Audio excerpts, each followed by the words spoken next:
नमस्कार सबैजनालाई मेरो युट्युब च्यानलमा स्वागत छ। आज मैले रोटेसनल डाइनामिक्ससँग रिलेटेड केही इम्पोर्टेन्ट न्युमेरिकल प्रब्लम्सहरू लिएर आएको छु। क्लास 12 फिजिक्स अन्तर्गत रोटेसनल डाइनामिक्स, यसमा रहेका केही इम्पोर्टेन्ट क्वेसन्सहरू छन्, केही इम्पोर्टेन्ट न्युमेरिकल्सहरू छन्। सो पहिलो क्वेसन यस किसिमको रहेको छ। So what is the angular velocity in radian per second of a flywheel spinning at the rate of 2400 revolution per minute। एउटा फ्लाइव्हिल चाहिँ 2400 रिभोल्युसन पर मिनटको स्पिडले चाहिँ घुमिराखेको छ भने यसको एङ्गुलर भेलोसिटी कति होला भनेको छ। यसको लागि तपाईहरुले युनिटबाट पनि थाहा हुन सक्छ। रिभोल्युसन पर मिनेट हैन, रिभोल्युसन पर सेकेन्ड भनेको जहिले पनि फ्रिक्वेन्सी हो। The number of revolutions completed per सेकेन्डलाई नै हामी के भन्छौँ त, फ्रिक्वेन्सी भन्छौँ। द्याट्स वाइ यो युनिट चाहिँ फ्रिक्वेन्सीको भएको भएर frequency F equal to 2400 revolution per minute.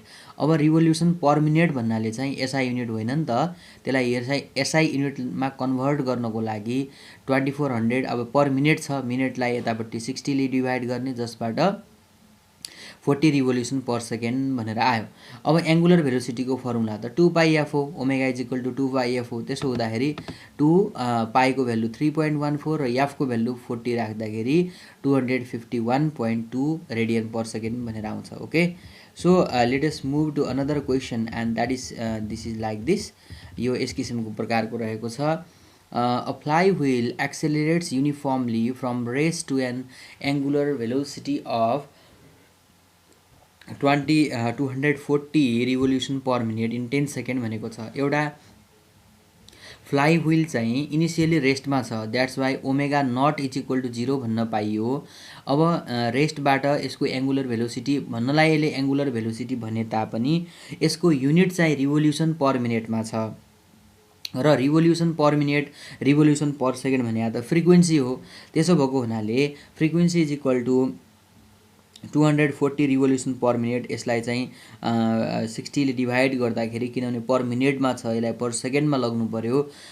यो चाहिँ 240 लाई 60 ले भाग गर्दा F equal to 40 revolution per second आउँछ। अब यसबाट चाहिँ हामी ओमेगा निकालौँ। ओमेगा भनेको त 2 पाई एफ। यहाँनिर कन्फ्युज नहुनु होला, किनभने एङ्गुलर भेलोसिटीको युनिट भनेको त रेडियन पर सेकेन्ड हो नि त, हैन, रिभोल्युसन त होइन। त्यसो भएको हुँदाखेरि यसलाई चाहिँ omega is equal to 2 pi F हुन्छ। अनि यहाँनिर हामीले भ्यालु राख्दाखेरि ओमेगाको भ्यालु चाहिँ 8 पाई रेडियन पर सेकेन्ड आयो। अब हामीलाई टाइम पनि दिएको छ 10 सेकेन्डमा भनेर भनेको छ।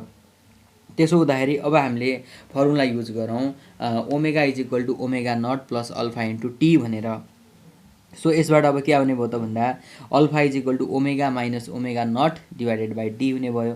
ओमेगाको भ्यालु राखौँ, ओमेगा नटको 0 छ अनि टाइम भनेको 10 छ। अब यसलाई क्यालकुलेसन गर्दाखेरि 2.5 रेडियन पर सेकेन्ड स्क्वायर भनेर हुन्छ। Okay, so let us move to another question, that is the question number 3, जो यस प्रकारको रहेको छ। The angular velocity of the flywheel decreases uniformly from 12,000 revolution per minute to 33,000 revolution per second in 8 second भन्नाले 8 सेकेन्डमा time 8 सेकेन्डमा चाहिँ यसको फ्रिक्वेन्सी, यो इनिसियल फ्रिक्वेन्सी मानौँ यसलाई, रिभोल्युसन पर मिनट भनेको त फ्रिक्वेन्सी हो। अब यसलाई इनिसियल फ्रिक्वेन्सी मान्दाखेरि f nought is equal to 12,000 revolution per minute. यसलाई रिभोल्युसन पर सेकेन्डमा लग्दाखेरि 60 ले डिभाइड गर्दाखेरि यो चाहिँ हाम्रो 200 रिभोल्युसन पर सेकेन्ड आयो। अनि त्यसपछिको फाइनल भनेको चाहिँ हाम्रो 3000 दिएको छ। यसलाई पनि रिभोल्युसन पर सेकेन्डमा लग्दाखेरि 50 रिभोल्युसन पर सेकेन्ड आयो। अब हामी एफको आधारमा ओमेगा निकाल्न सक्छौँ। Omega naught equal to 2 pi F हुन्छ। अनि यसबाट पनि हामीले 2 पाई इन्टु एफ नटको भ्यालु 200 छ अनि यति आयो। र फेरि ओमेगाको पनि त्यसै गरी हामीले चाहिँ एफको भ्यालु राखेर ओमेगा निकाल्यौँ। अब टाइम दिएको छ, निकाल्नुपर्ने के छ भन्दाखेरि फाइन्ड द एङ्गुलर एक्सेलरेसन भनेको अल्फाको भ्यालु निकाल्नु पर्यो। Number of revolutions made by the wheel भनेको एन पनि निकाल्नु पर्यो, हैन। त्यसपछि चाहिँ त्यसपछिको पार्टमा further how many more seconds are required for the wheel to come to rest हैन। त्यसमा पछि जाउँला। पहिला अब अल्फा निकाल्ने र यान निकाल। अल्फा भनेको त हाम्रो जस्तै फर्मुला छ नि हाम्रो omega equal to omega not plus alpha टीबाट हामी alpha equal to omega minus omega nought by t गर्न पाइयो। अब ओमेगा र ओमेगा नटको भ्यालुलाई सब्स्टिट्युसन गर्दाखेरि टीको भ्यालु सब्स्टिट्युसन गर्दाखेरि यहाँनिर चाहिँ हाम्रो अल्फाको भ्यालु यति आयो माइनस 117.8 आयो। अब हामीलाई नम्बर अफ रिभोल्युसन निकाल्नलाई त थीटा चाहियो नि त, किनभने theta is equal to 2πn। यो formula theta equal to 2πn अनि यान भनेको त थीटा बाई 2π हुन्छ। अब त्यसको लागि त पहिला थीटा निकाल्नु पर्यो। अब थीटा भनेको चाहिँ जस्तै उतापट्टि हाम्रो ट्रान्सलेसनल मोसनतिर s is equal to u t plus 1/2 a t square भयो जस्तै यसमा चाहिँ theta is equal to omega nought t plus 1/2 alpha t square भन्न पाइयो। त्यसो हुँदाखेरि अब चाहिँ हामी ओमेगा नटको भ्यालु हामीलाई थाहा छ, टी पनि दिएको छ अनि अल्फा पनि हामीले निकाल्यौँ अनि टी स्क्वायरको पनि राख्यौँ। यसबाट थीटाको भ्यालु 6283.2 रेडियन भनेर आउँदो रहेछ। र यसबाट यान भनेको चाहिँ थीटा बाई 2π गर्दाखेरि अब यो थीटा भनेको हामीले निकाल्यौँ अनि यो 2πले भाग गर्दाखेरि अराउन्ड 1000 भनेर आउँछ। त्यसपछि के भनिएको छ भने अब further how many more seconds are needed for the flywheel to come to rest. अब त्यो फ्लाइ व्हिललाई अब है त्यो final speed final angular speed त हामीले यहाँनिर निकाल्यौँ नि त। यो चाहिँ हाम्रो फाइनल एङ्गुलर भेलोसिटी छ। अब यसलाई चाहिँ इनिसियल जस्तो मान्ने। अब यसपछि यो 8 सेकेन्ड बितिसक्यो। यो 8 सेकेन्ड पछिको केसमा अब चाहिँ फर्दर कति मोर सेकेन्ड चाहिएला त, अझ कति बढी सेकेन्ड चाहिएला त, जसले गर्दा त्यो रेस्टमा आउँछ भनेपछि त्यसलाई अब इनिसियल जस्तो मान्नु पर्यो। ओमेगा नट भनेको 314.2 अनि अल्फा भनेको हामीलाई माइनस 117.8 हामीले माथि निकालेका छौँ, किनभने त्यसको स्पिड चाहिँ रोटेसनको स्पिड त घट्ने कुरा भएन हैन। र ओमेगा नट भनेको चाहिँ अब रेस्टमा आउँदैछ नि त पछि, त्यस कारणले ओमेगा इक्वल टु 0 भयो। र अब यो फर्मुला फेरि पनि omega equal to omega not plus alpha T राख्दाखेरि यसबाट टी ड्यास भनेर हामीले मान्यौँ, किनभने अर्को टाइम जस्तो मानेर टी ड्यासको भ्यालु 2.67 भनेर आयो यसबाट। ओके, सो क्वेसन नम्बर 5 मा जाउँ। Let us move to question number 4। Sorry, के भनेको छ भन्दाखेरि a disc of moment of inertia 10 kg metre square भनेको आईको भ्यालु हामीलाई दियो। About its centre rotates steadily with the about the centre with the angular velocity यति भनेको यसको एङ्गुलर भेलोसिटी चाहिँ त्यो डिस्कको एङ्गुलर भेलोसिटी चाहिँ 20 रेडियन पर सेकेन्ड दिएको छ।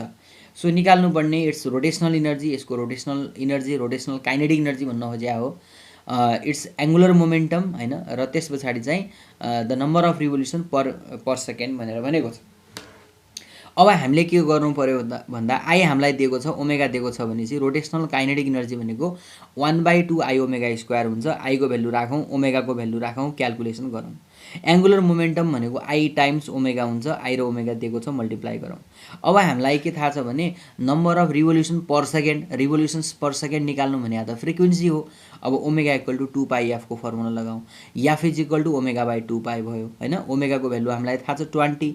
अब 2π को भ्यालु राख्दाखेरि 3.18 रिभोल्युसन पर सेकेन्ड भनेर आयो। Okay, so let us move to another question, that's the question number 5।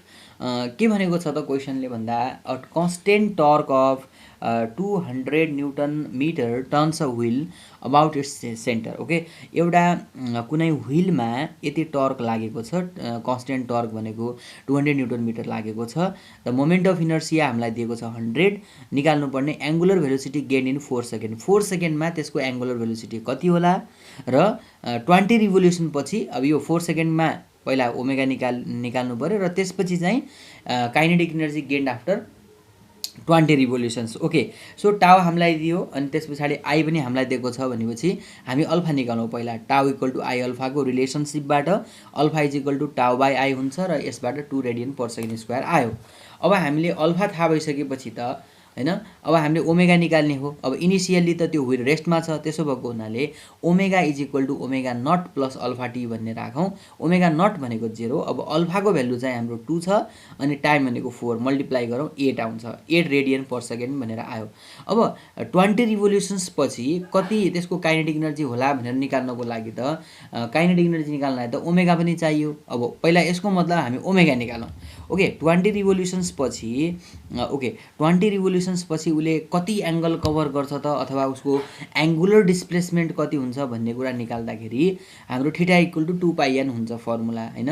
त्यसो भएको हुनाले theta is equal to 2π into n भनेको 20 छ हैन। त्यस कारणले 40π आयो। अब फर्मुला युज गरौँ, हेर्नु होला। अब हामीले त थीटा यहाँनिर के गर्नु छ त भन्दा ओमेगा निकाल्नु छ, तर हामीलाई दिएको थीटा छ भनेको यो फर्मुला लगाउँ। अब अघिदेखि हामी v equal to u plus a t अर्थात् omega equal to omega not plus alpha t लेख्दै थियौँ। अहिले त टाइम छैन, अहिले त थीटा छ। त्यसो भएको हुनाले omega square is equal to omega naught square plus 2 alpha theta use गर्ने। इनिसियल एङ्गुलर भेलोसिटी 0 छ, त्यसपछिको 2 अल्फा, अल्फा भनेको चाहिँ हामीलाई त्यसको स्पिड त जुन एङ्गुलर एक्सेलरेसन त सेमै हुन्छ र थीटा भनेको चाहिँ हामीलाई 40π भयो र यसबाट 502.65 आयो।